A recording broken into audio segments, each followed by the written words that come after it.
아침 햇살이 커튼 틈으로 스며들며 거실 공기를 부드럽게 데웠습니다. 주전자에서 김이 오르고 된장국 냄새가 천천히 퍼졌습니다. 이정희는 오랜 습관대로 식탁을 정리하고 국그릇을 내려놓았습니다.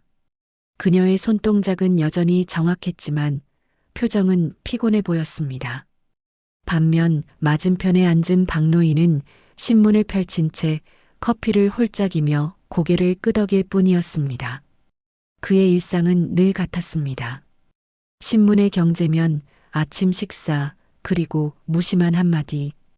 국 좀 더 줘. 그 말은 50년 가까운 세월 동안 수천 번도 더 들은 말이었지만 여전히 차가웠습니다. 정희는 조용히 그릇을 들어 국을 따랐습니다. 그의 눈빛엔 아무런 감정이 없었고 그녀의 손끝엔 미세한 떨림이 스며 있었습니다. 식탁 한가운데엔 작은 흠집이 있었습니다. 그 흠집은 언젠가 부부싸움 중 떨어진 접시 조각이 남긴 자국이었습니다. 정희는 그 흔적을 바라보다가 천천히 고개를 들었습니다. 박노인의 얼굴에는 여전히 무표정이 자리했습니다. 그는 신문의 정치면을 접으며 중얼거렸습니다. 요즘 젊은 것들은 왜 이렇게 버릇이 없대? 그 말에 정희는 아무 대답도 하지 않았습니다. 그녀는 젓가락을 내려놓고 방 안을 바라보았습니다. 시계 초침이 딸깍 딸깍 소리를 내며 고요한 집을 가득 채웠습니다. 그 소리가 이상하게도 크게 들렸습니다. 결혼 초기에는 서로의 숨소리에도 따뜻함이 있었는데 지금은 시계 소리조차 벽을 두드리는 것처럼 차갑게 울렸습니다. 박노인은 식사를 마치고 자리에서 일어나 옷걸이에서 외투를 집어들었습니다. 시장 좀 다녀올게. 그 말에는 아무런 인사도 정희를 향한 눈길도 없었습니다. 문이 닫히자 집안의 온기가 함께 빠져나가는 듯 했습니다. 정희는 조용히 의자에 앉아 있었다가 깊게 숨을 내쉬었습니다. 그녀의 시선이 식탁 옆 서랍으로 향했습니다. 그 안엔 몇 날 밤을 지새우며 작성한 서류 봉투가 들어 있었습니다.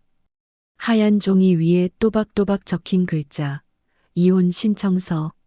손끝이 떨렸지만 마음은 이상하리만큼 차분했습니다. 그녀는 천천히 봉투를 꺼내 식탁 위에 올려두었습니다. 벽에는 젊은 시절 찍은 결혼식 사진이 걸려 있었습니다. 하얀 드레스를 입은 자신과 그 옆의 남자, 두 사람은 환하게 웃고 있었습니다. 하지만 그 미소는 이제 낯설기만 했습니다. 그녀는 사진 속의 자신에게 속삭이듯 중얼거렸습니다. 그때의 나는 행복했을까? 커튼 사이로 들어온 햇살이 서류 위를 비추었습니다.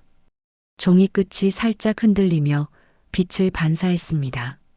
정희는 커피잔을 들어 한 모금 삼켰습니다. 쓴맛이 입안에 퍼졌지만 이상하게도 그 쓴맛이 낯설지 않았습니다. 그녀는 마지막으로 봉투를 매만지고 자리에서 일어났습니다. 창밖에는 봄비가 내릴 듯한 잿빛 구름이 드리워져 있었습니다. 이제 곧 긴 세월의 굴레를 벗을 시간이 다가오고 있었습니다. 정희는 창문을 열어 바람을 맞으며 조용히 눈을 감았습니다. 그녀의 마음속엔 두려움과 해방감이 함께 자리했습니다. 그리고 그 둘이 섞여 묘한 평온으로 번져갔습니다. 이제 더 이상 누군가의 아내로 살아가는 인생은 끝이었습니다. 그녀는 자신에게 처음으로 속삭였습니다. 이제는 나를 위해 살아야겠어요. 그 순간 부엌의 시계가 한 번 더 째깍 소리를 냈습니다. 그 소리는 오래 묵은 결심이 세상으로 나오는 첫 신호 같았습니다. 다음 날 아침 집안은 어제보다 더 조용했습니다. 부엌 시계의 초침 소리만이 귓가에 또렷하게 들렸습니다. 정희는 평소처럼 커피를 내렸지만 오늘은 잔이 2개였습니다. 식탁 한가운데엔 하얀 봉투 하나가 가지런히 놓여 있었죠. 그녀는 커피 향이 퍼지는 동안 두 손을 모은 채 가만히 앉아 있었습니다. 잠시 후 박노인이 방에서 나왔습니다. 잠옷 위에 조끼를 걸치고 신문을 한 손에 든 모습은 언제나와 같았습니다. 그는 식탁에 앉아 커피를 들이켰다가 봉투를 발견했습니다. 이게 뭐야? 정희는 눈길도 주지 않은 채 차분히 대답했습니다. 이혼 서류예요. 그 한마디가 공기를 얼어붙게 했습니다. 박노인은 천천히 고개를 들었고 정희의 얼굴을 살폈습니다. 그의 눈동자엔 놀람보다 분노가 먼저 스쳤습니다. 이 나이에 무슨 이혼이야? 사람들 뭐라 그러겠어? 정희는 그의 말에 미소조차 짓지 않았습니다. 이제는 누가 뭐라 하든 상관없어요. 그녀의 목소리는 낮았지만 흔들림이 없었습니다. 박노인은 자리에서 일어나 신문을 덮쳤습니다. 탁자 위에 커피가 살짝 넘쳐 가장자리를 적셨습니다. 그는 깊은 한숨을 내쉬며 말했다. 이게 다 무슨 소리야? 정희 당신이 변했어. 정희는 조용히 고개를 끄덕였습니다. 그래요, 변했어요. 늦게라도 변해야겠죠. 그녀는 봉투를 손끝으로 밀었습니다. 봉투가 식탁 위를 미끄러져 그의 앞에 멈췄습니다. 박노인은 한참 동안 그것을 바라보다가 천천히 자리를 떴습니다. 문이 닫히는 소리가 작게 울렸고 그 뒤로 긴 정적이 흘렀습니다. 그 소리는 오히려 평화로웠습니다. 정희는 커피잔을 들어 남은 한 모금을 마셨습니다. 쓴맛이 목을 타고 내려갔지만 마음은 맑아졌습니다. 그녀는 식탁 위에 떨어진 커피 얼룩을 손수건으로 닦았습니다. 얼룩이 사라지자 이상하게 가슴이 조금 시원했습니다. 그녀의 시선이 벽의 달력으로 향했습니다. 4월 5일, 봄의 시작이자 그녀의 새 인생이 시작되는 날이었습니다. 그때 전화벨이 울렸습니다. 윤수진이었습니다. 정희는 잠시 망설이다가 수화기를 들었습니다. 엄마, 무슨 일이라도 있어요? 아빠가 방금 전화했어요. 정희는 창문을 바라보며 말했습니다. 별일 아니야. 이제 조금은 내 삶을 찾아보려는 거야. 전화를 끊은 뒤 정희는 조용히 창문을 열었습니다. 바람이 커튼을 흔들며 부엌 안으로 스며들었습니다. 그녀는 손가락으로 식탁 위에 봉투를 톡 치며 속삭였습니다. 이제 시작이네요. 그 목소리는 작았지만 단단했습니다. 집안은 다시 조용해졌습니다. 하지만 그 침묵은 어제의 공허함이 아니라 새로운 균형이었습니다. 정희는 찻잔을 씻어 싱크대에 올리고 앞치마를 벗었습니다. 그녀의 발걸음은 가볍고 일정했습니다. 오늘 처음으로 그녀는 자신의 하루를 스스로 선택하고 있었습니다. 창밖에는 봄 햇살이 반짝이며 비추고 있었습니다. 정희는 그 빛을 바라보며 한동안 서 있었습니다. 그녀의 마음속엔 슬픔보다 희미한 자유의 냄새가 피어올랐습니다. 그녀는 커튼을 걷고 작은 미소를 지었습니다. 그리고 아주 오랜만에 깊고 조용한 숨을 내쉬었습니다. 이혼이 성립된 지 일주일째 되는 날, 집안은 더욱 넓고 낯설게 느껴졌습니다. 정희는 여전히 아침에 일어나 커피를 내렸지만 이제는 잔이 하나뿐이었습니다. 식탁 맞은편의 빈 의자가 마치 누군가를 기다리는 듯 고요히 서 있었습니다. 그녀는 습관처럼 그 자리를 바라보다가 이내 고개를 돌렸습니다. 이제 더 이상 그 자리에 앉을 사람은 없다는 걸 잘 알고 있었습니다. 방 안은 너무 조용했습니다. 냉장고의 모터 돌아가는 소리, 벽시계의 초침 소리, 그리고 그녀의 숨소리만이 흘렀습니다. 정희는 낡은 커튼을 젖히며 창문을 열었습니다. 찬바람이 스며들며 오래된 먼지 냄새를 흩뜨렸습니다. 그녀는 잠시 두 팔을 감싸 안으며 한숨을 내쉬었습니다. 거실 한쪽 구석에는 박노인이 쓰던 신발장이 비어 있었습니다. 그 자리가 유난히 허전하게 느껴졌습니다. 정희는 남편의 낡은 구두를 마지막으로 꺼내어 문 밖에 내놓았습니다. 햇살이 그 위로 내려앉자 구두의 검은색이 한층 바랬습니다. 그녀는 묘한 해방감과 함께 묵직한 공허함을 동시에 느꼈습니다. 점심 무렵 딸 윤수진이 방문했습니다. 엄마, 괜찮아요? 정희는 억지로 미소를 지으며 괜찮다고 말했습니다. 수진은 부엌을 둘러보다가 텅 빈 식탁을 보고 잠시 멈췄습니다.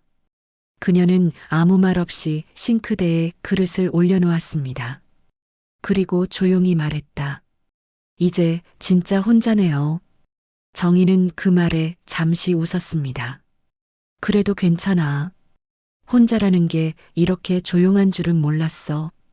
그녀의 목소리엔 슬픔보다는 묘한 담담함이 섞여 있었습니다. 수지는 그런 어머니를 바라보다가 마음이 복잡해졌습니다. 이혼을 반대했던 자신이 이제는 그 결정을 조금 이해하게 된 순간이었습니다. 저녁 무렵 수진이 돌아간 뒤 집안엔 다시 정적이 찾아왔습니다. 정희는 혼자 TV를 켜보았지만 화면의 소음이 오히려 피곤하게 느껴졌습니다. 리모컨을 내려놓고 천천히 라디오를 켰습니다. 오래된 노래가 흘러나오자 어쩐지 마음이 조금 따뜻해졌습니다. 그녀는 그 음악을 들으며 커피잔을 들어 조용히 한 모금 삼켰습니다. 라디오에서는 청춘 시절 유행하던 노래가 흘러나왔습니다. 그 노래를 듣던 어느 봄날 젊은 자신이 떠올랐습니다. 그때의 정희는 웃음이 많고 꿈이 많았던 여자였습니다. 그녀는 창밖을 바라보며 자신에게 속삭이듯 말했습니다. 이제라도 다시 그때로 돌아가고 싶네요. 밤이 깊어지자 바람이 창문 틈으로 스며들었습니다. 그녀는 소파에 기대 앉아 한참 동안 눈을 감았습니다. 고요한 집안에서 오직 자신의 심장 소리만이 들렸습니다. 그 소리는 낯설지만 살아있다는 증거처럼 또렷했습니다. 정희는 그 소리를 들으며 자신이 진짜 혼자가 되었다는 걸 처음으로 실감했습니다. 그리고 이상하게도 그 고요 속에는 두려움 대신 작은 자유가 숨어 있었습니다. 그녀는 천천히 자리에서 일어나 거실불을 껐습니다. 어둠 속에서도 창밖의 불빛이 부드럽게 비쳤습니다.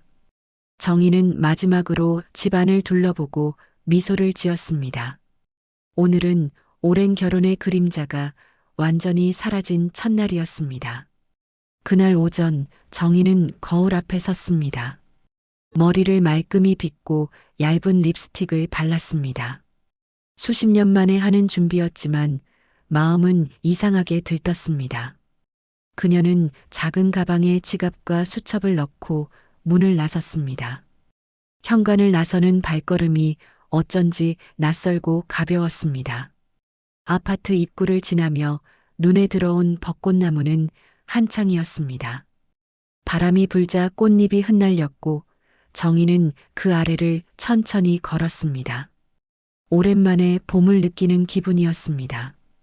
그녀는 버스 정류장으로 향하며 마음속으로 중얼거렸습니다. 이제부터는 나 혼자서도 잘 살아야지. 버스 안엔 등산복 차림의 중년 부부들이 담소를 나누고 있었습니다. 그들의 웃음소리가 귀에 닿을 때마다 정희의 가슴이 살짝 시렸습니다. 하지만 그녀는 창밖을 보며 미소를 지었습니다. 이제는 부러움이 아닌 그저 스쳐 지나가는 풍경으로 받아들이기로 했습니다. 버스는 천천히 문화센터 앞에 멈췄습니다. 정희는 조심스레 내려 발걸음을 옮겼습니다. 문화센터 건물 입구에는 시니어 수채화 교실 모집이라는 현수막이 걸려 있었습니다. 그녀는 잠시 그 문구를 바라보다가 안으로 들어섰습니다. 안에는 이미 몇몇 수강생들이 자리를 잡고 있었습니다. 강사 박소연이 밝게 인사하며 그녀를 맞았습니다. 처음 오셨어요? 자, 여기 앉으세요. 정희는 긴장된 표정으로 의자에 앉았습니다.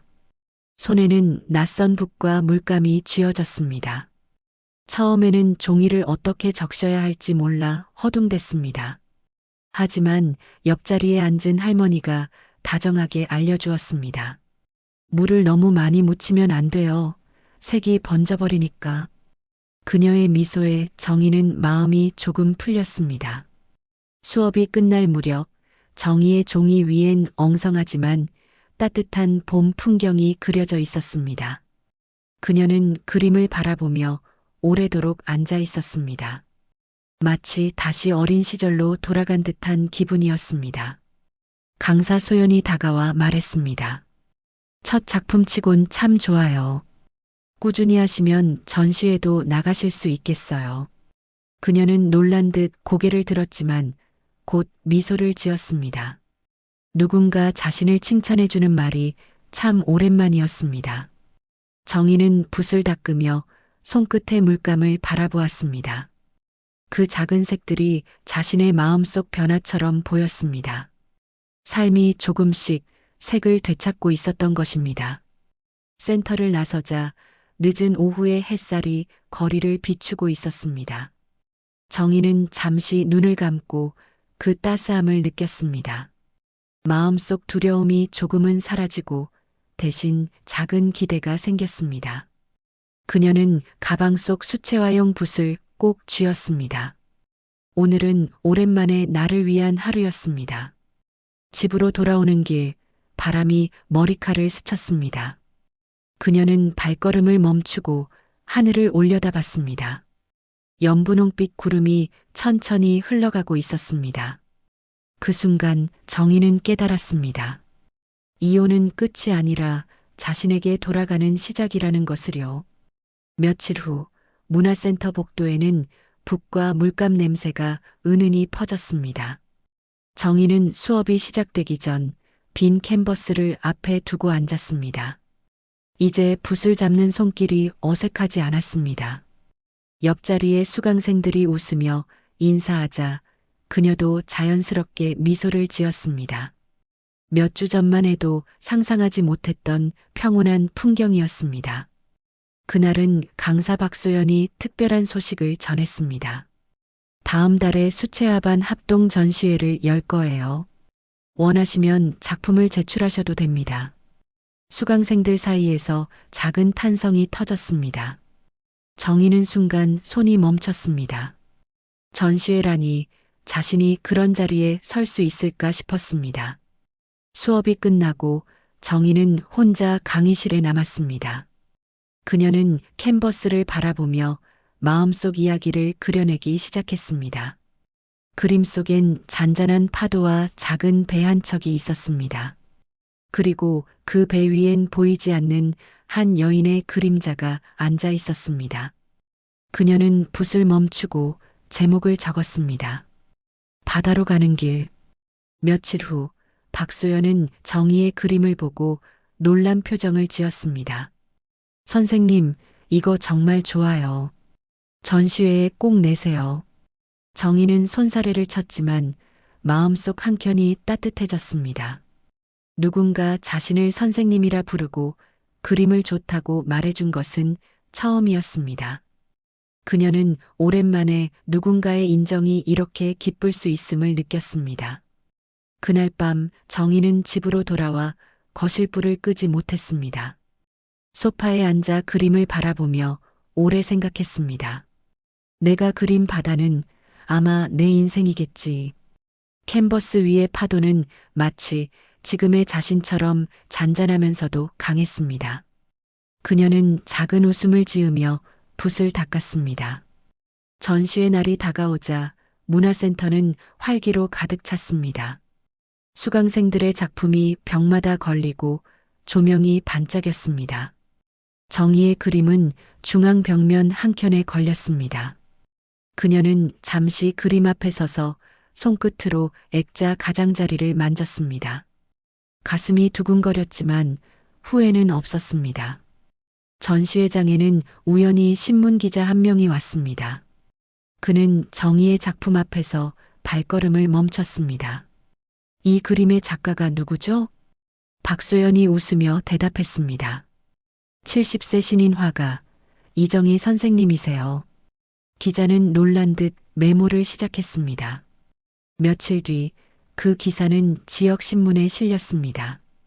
황혼의 자유, 이른의 첫 항해라는 제목이었습니다. 기사 속 정희의 사진은 환하게 웃고 있었습니다. 그녀는 신문을 들고 잠시 멍하니 바라보다가 천천히 미소를 지었습니다. 그 미소 속엔 자신도 몰랐던 자부심이 깃들어 있었습니다. 밤이 되어 창밖에 불빛이 켜졌습니다. 정희는 창가에 앉아 신문을 접고 커피를 마셨습니다. 그녀의 그림처럼 인생의 파도는 여전히 잔잔하게 흐르고 있었습니다. 오늘의 바다는 어제보다 훨씬 더 깊고 넓게 펼쳐져 있었습니다. 봄비가 부슬부슬 내리던 오후, 박노인은 낡은 우산을 들고 문화센터 앞에 서 있었습니다. 며칠 전 신문에서 본 기사가 머릿속을 떠나지 않았습니다. 황혼의 자유, 이른의 첫 항해. 기사의 사진 속 정희는 환하게 웃고 있었고 그 미소가 묘하게 마음을 불편하게 만들었습니다. 그는 한참을 망설이다가 전시회장 문을 밀었습니다. 안으로 들어서자 물감 냄새와 사람들의 낮은 대화 소리가 섞여 있었습니다. 그는 천천히 걸음을 옮기며 벽에 걸린 그림들을 훑었습니다. 그러다 바다로 가는 길이라는 제목의 그림 앞에서 멈췄습니다. 잔잔한 바다 한가운데 홀로 서 있는 여인의 뒷모습. 그 여인은 어쩐지 낯익었습니다. 그는 오래도록 그 자리에 서 있었습니다. 마치 그 그림 속의 여인이 자신에게 이제 나는 자유예요라고 속삭이는 듯 했습니다. 그 순간 오래 묻어둔 감정들이 한꺼번에 밀려왔습니다. 무심했던 세월, 잃어버린 대화, 그리고 외면했던 따뜻함까지 모두 떠올랐습니다. 뒤에서 박소연이 다가왔습니다. 이 그림 마음에 드세요? 박노인은 놀란 듯 고개를 돌렸습니다. 그림분을 알 수 있을까요? 소연은 부드럽게 웃으며 답했습니다. 이정희 선생님이에요. 제 제자 중 한 분이죠. 그의 눈이 잠시 흔들렸습니다. 입술이 미세하게 떨렸지만 아무 말도 하지 않았습니다. 정이라는 이름이 들리는 순간 마음 깊은 곳에서 묘한 울림이 일었습니다. 그녀가 이렇게 달라질 줄은 몰랐습니다.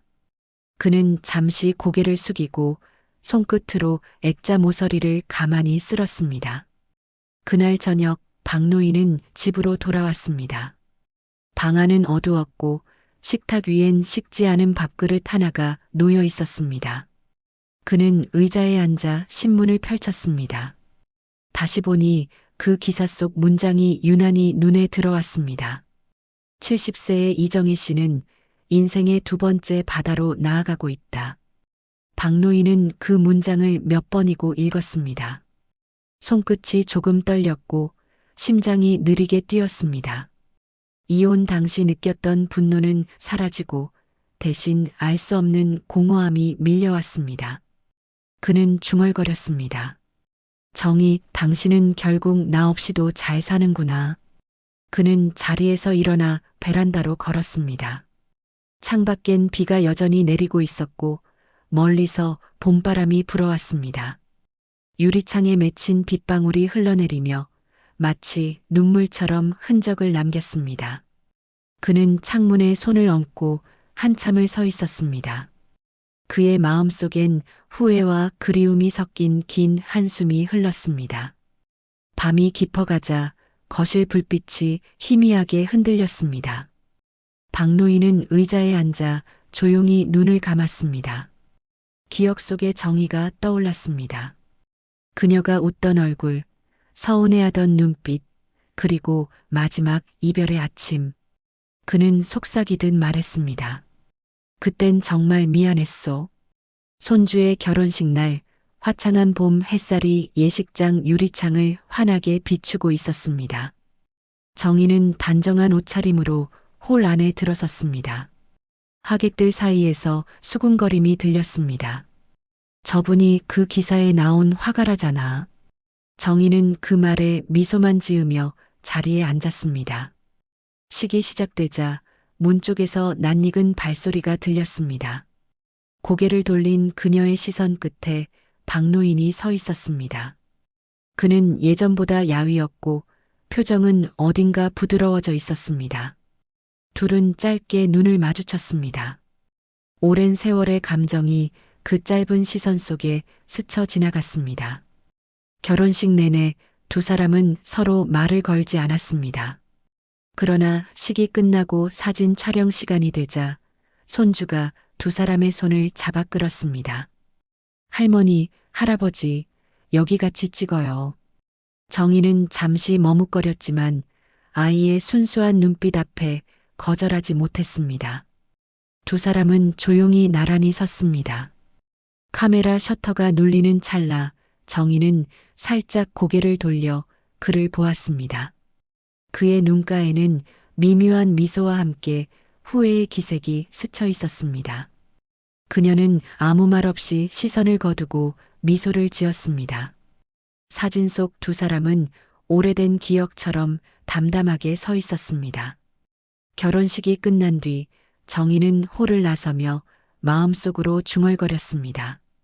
이제 정말 괜찮아요. 그날 이후 몇 달이 지났습니다. 정희는 작은 아파트에서 혼자 살고 있었습니다. 창가에는 수채화 도구와 화분이 가지런히 놓여 있었죠. 아침마다 커피를 내리고 노트를 펴서 하루를 적었습니다. 그녀는 일기 맨 위에 이렇게 썼습니다. 오늘도 잘 살았어요. 윤수진이 손주를 데리고 놀러 왔습니다. 손주는 벽에 걸린 그림을 가리키며 물었습니다. 이거 할머니가 그린 거예요? 정희는 부드럽게 웃으며 그래. 이건 내 인생이야. 라고 말했습니다. 그 말에 손주는 고개를 갸웃했지만 곧 웃었습니다. 창밖엔 저녁 햇살이 번져 있었고 바람이 커튼을 살짝 흔들었습니다. 라디오에서는 잔잔한 옛 노래가 흘러나왔습니다. 정희는 커피잔을 들고 그 음악을 들었습니다. 그녀의 눈에는 더 이상 외로움이 없었습니다. 이제 모든 이별은 끝났고 그녀는 자신과 화해한 사람이 되었습니다. 밤이 다가오자 정희는 조용히 창문을 닫았습니다. 바깥의 노을이 마지막으로 방 안을 스쳤습니다. 그녀는 그 빛 속에서 눈을 감았습니다. 그리고 아주 조용히 미소 지었습니다.